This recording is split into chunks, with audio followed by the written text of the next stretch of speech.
Alright, governor.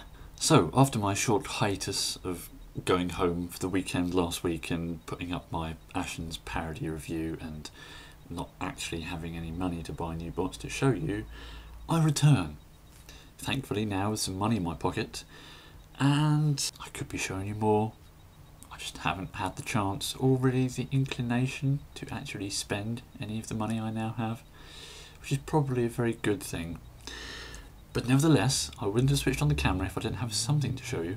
Now, by what I can only imagine is some small distribution miracle, Voyager Skyquakes have landed on our shores. And I have one here.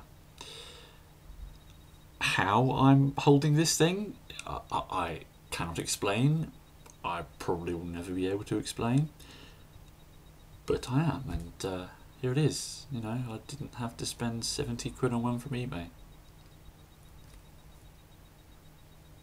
Basically, while I was at home over the weekend, loads of these sightings popped up in Toys R Us's around the country, but very specifically the first one seemed to be in the Toys R Us which I use here in Bristol. And I was like, oh no, I haven't got any money, there's Skyquakes in there. But my friend John did have money, and unfortunately he did quite a bad thing and scalped a few of them, well, to send to you people out there in the Transformers community.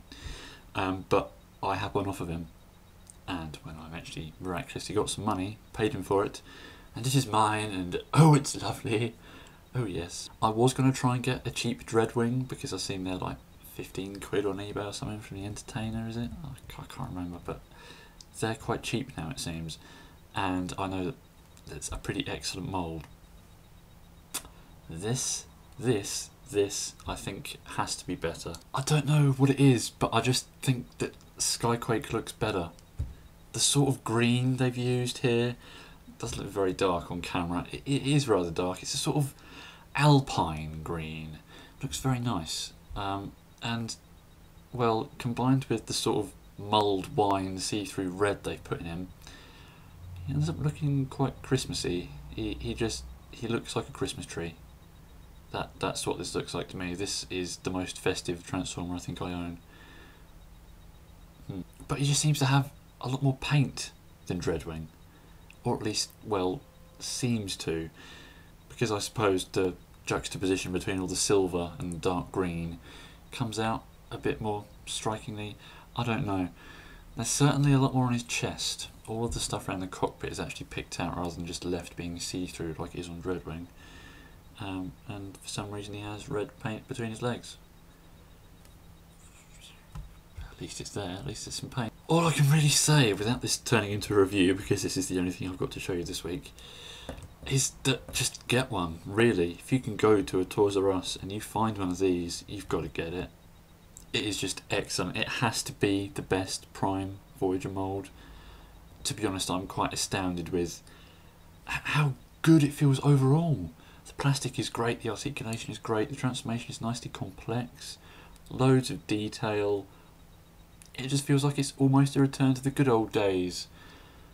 And it's just slightly baffling me, because the figures that came before it, like Ultra Magnus and Thundertron, you know, that wave, they were good, but they weren't great. I mean, Thundertron's obviously the best of that wave, but I think all of the previous Voyagers seem to lack something, and this guy doesn't lack anything.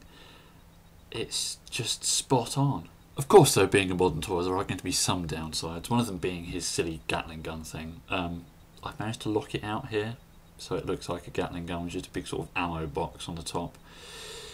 Downside number one, he can't hold it underslung like real Gatling guns are held and how he holds his Gatling gun in the show.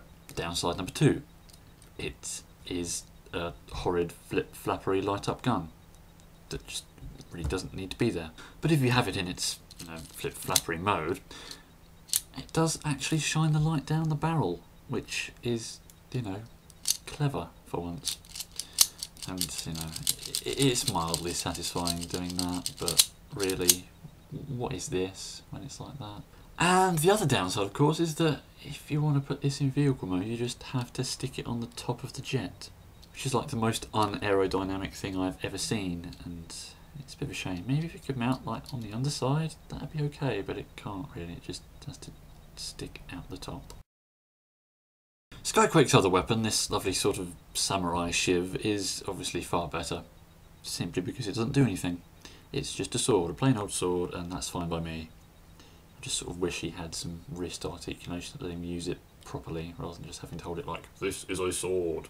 So apart from little things like that, and maybe the copious use of this really soft rubber, like on all of these black bits, and the tail fins are really, really soft, and they're all bent like because they were like that in the box. I guess, you know, it's good that they've made him look pointy without him actually being pointy, but when it's just as soft as this, I don't know what to make of it. Oh, mine's got a bit of a floppy wing bit here, it doesn't want to stay. This is all around just really, really, really nice, and one of the few Voyagers I think is actually worth 23 quid if you want to pay top whack. But I think that's enough waffle about this truly unsurpassable lump of guff here. Just really go down to a Toys R Us. If you're on the fence about getting Dreadwing and you're thinking, oh, maybe I'll hold out for Skyquake, now is the time. Go and find one and get him.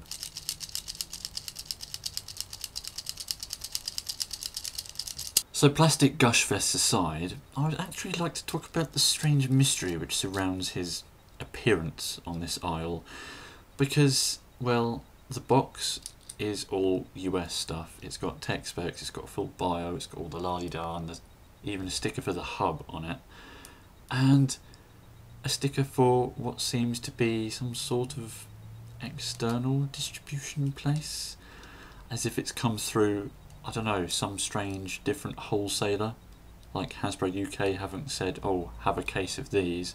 Toys R Us have gone, no thanks, you're not really doing a good job. We'll get them through someone else who is willing to give them to us. Basically, the sticker was for a firm in Manchester, and I know that's not where Hasbro UK is based, so things could be looking up for distribution over here. I would certainly think so, considering, you know, the only other place you can find is like, what, Singapore? They're very, very rare in the US as well. But overall, the moral of the story is, don't despair, Britons. We're getting lovely new stuff that no one expected to see. Citizens rejoice! I suppose that's it then. Ta-ra.